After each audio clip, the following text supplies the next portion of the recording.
Apakah maksud riak, ujub dan hasad?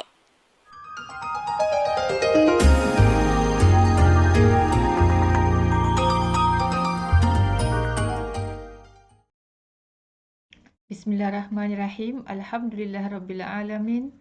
Rabbi shrah li sadri wa yassir li amri wahlul 'uqdatam min lisani yafqahu qawli. Assalamualaikum warahmatullahi wabarakatuh. Apa khabar semua anak-anak didik yang dikasihi sekalian? Baiklah, pada hari ini kita akan baca tentang tajuk sifat mazmumah beracuni hati dalam bidang akhlak Islamiah. Standard pembelajaran ataupun objektif pembelajaran kita pada hari ini iaitu yang pertama, menyatakan maksud, dalil dan contoh sifat mazmumah, iaitu 3 yang kita akan bincangkan, iaitu sifat riak, ujub dan juga hasad. Menjelaskan cara meninggalkan sifat mazmumah yang dipelajari, merumuskan hikmah meninggalkan sifat mazmumah yang dipelajari dan juga meninggalkan sifat mazmumah secara beradab dan istiqamah. Kita mulakan dengan maksud atau pengertian apakah itu mazmumah. Ya. Mazmumah ialah sifat dan tingkah laku keji yang berlawanan dengan syarak. Ya. Ingat tu, sifat dan tingkah laku keji yang berlawanan dengan syarak. Kita akan bincangkan satu persatu 3 sifat mazmumah yang kita akan pelajari pada hari ini. Yang pertama dimulakan dengan riak. Apakah maksud riak? Iaitu melakukan amalan untuk dilihat dan dipuji oleh orang lain. Ya, buat sesuatu supaya orang puji. Macam mana contohnya tu? Kita lihat dahulu dalil ya. Dalam surah Al-Ma'un ya, yang bermaksud maka kecelakaan yang besar bagi orang yang solat, iaitu mereka yang berkeadaan lalai daripada menyempurnakan solatnya, juga orang yang berkeadaan riak dalam ibadah dan bawaannya. Maksudnya patutnya dapat pahala kan orang yang solat, tapi ini dikatakan kecelakaan kepada mereka. Kenapa? Ya, yang pertama tadi tak sempurna solatnya, dan yang kedua dia melakukan ibadah tadi hanya kerana untuk riak, untuk dipuji oleh orang lain, untuk dilihat oleh orang lain ya. Yang kedua, dalam hadis ini yang bermaksud sesungguhnya yang amat aku takuti ke atas kamu ialah syirik kecil. Oh, syirik ni ada syirik besar, syirik kecil. Apa dia syirik kecil tu ya? Para sahabat pun bertanya, apakah syirik kecil ya Rasulullah? Bagi dia menjawab, iaitu riak. Ya, jadi kan di sini kita lihat riak itu sebenarnya adalah satu kategori syirik, tapi syirik kecil. Bermaksud ianya perlu dihindari dan sangatlah ya tak baik ya, sebab itu dikategorikan sebagai sifat yang dikeji ya. Kemudian contoh, tadi kita nak tengok macam mana yang dikatakan menunjuk-nunjuk dalam ibadah ni macam mana ni ya. Okey, yang pertama contoh melaksanakan solat sunat hanya jika berada di hadapan orang. Nampak ramai orang ni. Sembahyang sunat lah. Nanti orang nampak kita ni rajin sembahyang sunat kan. Tapi kalau tak ada orang, dekat rumah ke, dekat bilik ke, tak payah solat sunat lah. Sebab tak ada orang tengok. Kita kena buang ya sifat ini. Yang kedua, bersedekah kerana mengharapkan pujian manusia. Bersedekah kan satu amalan yang baik kan ya, satu ibadah. Namun demikian di sini adanya riak dalam diri seseorang itu, iaitu dia bersedekah kerana untuk mendapat pujian, mendapat penghargaan kerana bersedekah ya. Dalam spektrum ilmu dalam kitab Al-Arba'in fi Usuluddin, Imam Al-Ghazali rahimahullah menyerahkan 10 sifat mazmumah yang perlu dihindari seperti yang berikut. Ni pertama, dengar baik-baik semua anak murid ni. Jangan pertama sekali kata banyak makan dan minum. Banyak berkata yang sia-sia ya, perkara yang lara, berborak, bersembang yang tak ada faedah, ya membawang ke apa.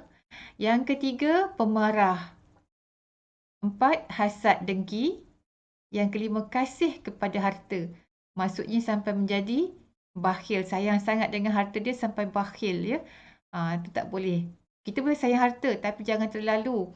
kasih kepada harta, sampaikan kita tak mahu nak bersedekah, tak mahu nak menginfak, tak mahu nak guna untuk diri sendiri pun tak nak, ya, sebab sayang sangat dengan harta tu. Yang keenam, mencintai harta dan pangkat. Jadi itu semua hanyalah dunia semata-mata kan, ya. Jadi jangan terlalu mencintai harta dan pangkat. Yang ketujuh, hati yang terpaut pada dunia. Yang ke-8, bersikap sombong, iaitu takbur. Yang ke-9, bangga diri, iaitu ujub. Dan juga yang ke-10, menunjuk-nunjuk, iaitu riak, ya, yang kita akan bincangkan pada hari ini, ya. Yang kedua, tadi kita bincang tentang riak. Yang kedua, apakah maksud ujub? Ya, ujub iaitu berasa bangga dengan amalan dan kelebihan yang ada pada diri sendiri.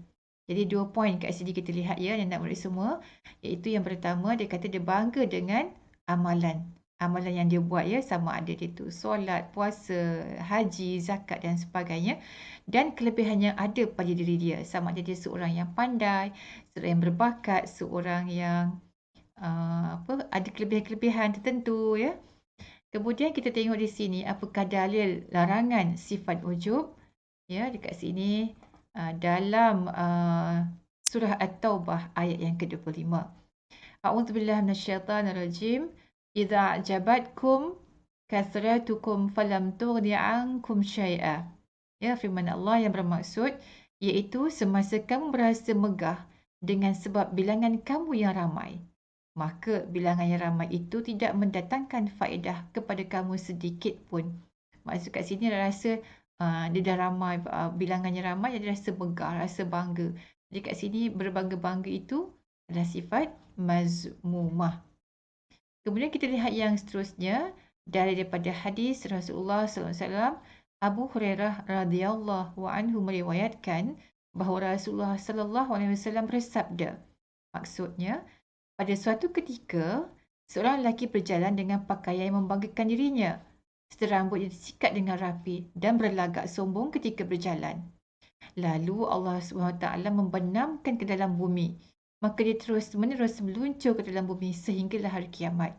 Maksud dekat sini, janganlah ada sifat ujub tadi, ya, dengan cara dia berpakaian, cara dia berjalan, ya, dengan sombong. Dekat sini, apakah ada contoh sifat ujub, iaitu berasa bangga dengan kehebatan ilmu yang dimiliki ataupun merasakan diri lebih soleh berbanding dengan orang lain. Dia je lah yang paling bijak dalam bidang agama. Dia je lah yang paling alim sekali kan. Jadi tak boleh, ya. Sebab apa? Walaupun banyak mana pun ilmu kita, sesungguhnya Allah itu lagi maha berilmu, lagi maha bijaksana. Yang ketiga, kita akan bincangkan sifat hasad, ya, hasad. Perasaan bermaksud, ya, perasaan dengki melihat kelebihan yang ada pada seseorang dan berharap supaya kelebihan tersebut hilang daripadanya. Masya Allah, na'udzubillah, ya, perbuatan sangat keji. Dahlah dia dengki lihat kelebihan orang, lepas tu dia berharap kelebihan tu hilang. Kita melihat, katakan seorang tu kaya, dia kata pertama dia tengok banyak harta orang ni, tapi dia berharap satu hari orang tu akan miskin pula. Masya Allah, ini hasad, ya, na'udzubillah. Kemudian dalil larangan sifat hasad dalam surah Al-Falaq. A'udzubillahi minasyaitanirrajim. Wa min syarri hasidin idza hasad. Ya. Dan daripada kejahatan orang yang dengki apabila ia melakukan dengkinya. Surah Al-Falaq ayat yang ke-5. Dan dalil daripada hadis, ya, riwayat Abu Daud yang bermaksud, hendaklah kamu menjauhi sifat hasad, iaitu dengki tadi. Sesungguhnya hasad dengki itu menghapuskan kebaikan seperti api membakar kayu api. Masya Allah. Ya, kebaikan, ya, kita melakukan kebaikan tapi ada sifat hasad, sifat dengki, maka ianya akan terbakar sebagaimana api membakar kayu api, ya. Dia bakar habislah kita punya kebaikan. Dah terbakar dengan sifat hasad dengki tadi. Apakah contoh sifat hasad dengki? Yang pertama, berasa bangga dengan rakan yang memiliki kekayaan harta atau pangkat dan berharap agar dia jatuh miskin. Tengokkan kayanya orang tu. Hebatnya tu pangkat besar. Mudah-mudahan satu hari dia jatuh miskin. Dia bankrupt. Dia tak ada kerja dah lepas tu, ya. Dia berharap demikian, masya-Allah, ya, na'udzubillah. Yang kedua, berasa cemburu dengan seseorang yang memiliki rupa paras yang cantik. Dia dah cemburu satu hal, lepas tu dia berharap satu hari nanti orang yang cantik ni mesti dia akan jadi cacat juga kan. Muka dia jadi tak cantik, jadi hodoh. Astagfirullahalazim, ya. Kemudian kita tengok kat sini spektrum ilmu. Ia bermaksud perasaan hasad dengki itu dilarang kecuali dalam dua perkara. Oh, ada juga ya hasad dengki yang dibenarkan. Okay, yang pertama, dengki terhadap seseorang yang Allah kurniakan kepadanya harta dan dia belanjakan hartanya itu pada yang berhak. Maksudnya kita tengok dia tu ada banyak harta tapi dia belanjakan harta dia dengan cara yang terbaik. Yang kedua, seseorang yang dikurniakan ilmu pengetahuan, kemudian dia mengamalkannya dan mengajarkannya kepada orang lain. Jadi dekat sini kita dengki dengan kedua kumpulan tadi, kedua golongan tadi, sebab kita pun nak jadi macam tu. Kita pun nak jadi seperti mereka, nak juga kaya, nak juga ada banyak harta, dan kita juga nak belanjakan harta kita, nak juga bersedekah dan juga infak, zakat dan sebagainya. Kita lihat orang ada ilmu banyak, kita pun nak juga berilmu. Tapi kita juga nak jadi seorang yang berilmu tapi mengamalkannya dan ajarkannya juga kepada orang lain, ya. Apakah dia cara-cara untuk meninggalkan sifat mazmumah? Okay, yang pertama sekali, sentiasa mengamalkan sifat mahmudah dan menjauhi sifat mazmumah. Sifat mahmudah iaitu berlawanan dengan mazmumah. Mazmumah yang dikeji, manakala mahmudah sifat-sifat terpuji. Sentiasa muhasabah diri agar terhindar daripada sifat mazmumah. Sentiasa mengawal keinginan nafsu yang suka akan kemegahan dunia seperti harta, pangkat dan jawatan. Seterusnya, sentiasa berzikir kepada Allah Subhanahu Wa Taala untuk menyucikan jiwa seperti beristighfar dan bertasbih. Kita mendekatkan diri kepada Allah, mudah-mudahan sifat mazmumah tadi akan hilang, ya. Mewujudkan akhlak mulia para rasul dan juga sahabat dalam kehidupan kita. Kita jadikan sahabat dan juga rasul sebagai contoh teladan. Sentiasa bersahabat dengan rakan yang berakhlak mulia agar istiqamah mengamalkan sifat mahmudah. Jadi kadang-kadang kawan pun memainkan peranan, ya. Dan ada doa di sini, ya, daripada Qutbah bin Malik radhiyallahu anhu meriwayatkan bahawa Rasulullah sallallahu alaihi wasallam bersabda, maksudnya, ya Allah, jauhkanlah aku daripada akhlak yang keji, amalan yang mungkar, nafsu yang buruk dan pelbagai penyakit yang berat, ya. Allahumma jannibni munkaratil akhlaq wal ahwa wal aswa wal adwa. Baiklah. Kita lihat seterusnya, hikmah meninggalkan sifat mazmumah. Yang pertama sekali, membentuk akhlak mulia kerana menghindarkan daripada larangan Allah. Mendidik jiwa supaya sentiasa tunduk kepada kekuasaan Allah. Siapalah kita, ya, seorang hamba yang tidak berdaya, ya, yang sentiasanya mengharapkan daripada Allah. Segala yang kita pinjam daripada Allah, kekayaan kita, harta kita, ilmu yang kita ada, ya, semuanya pinjaman daripada Allah. Satu hari ia akan kembali kepada Allah jua. Memperkukuh jati diri Muslim dengan mengamalkan sifat mahmudah. Mendapat ketenangan hidup kerana menjaga hubungan sesama manusia. Seandainya kita menjaga hubungan sesama manusia, insya-Allah hidup akan menjadi tenang, ya. Kemudian, memartabatkan imej Islam sebagai contoh terbaik dalam membangunkan modal insan, ya. Imej Islam kita tunjukkan dalam kehidupan kita seharian supaya dipandang mulia sesama umat Islam ataupun dengan umat yang lain, ya. Dan sekian sahaja tajuk pelajaran kita pada hari ini yang berkaitan dengan menghindari sifat-sifat yang mazmumah tadi, ya, iaitu ujub, riak, Dan kita kena hindari juga sifat dengki. Semoga bermanfaat untuk bukan setakat pelajaran ini untuk peperiksaan tapi juga untuk kehidupan kita seharian. Sehingga berjumpa lagi, jangan lupa untuk klik subscribe, like dan juga komen.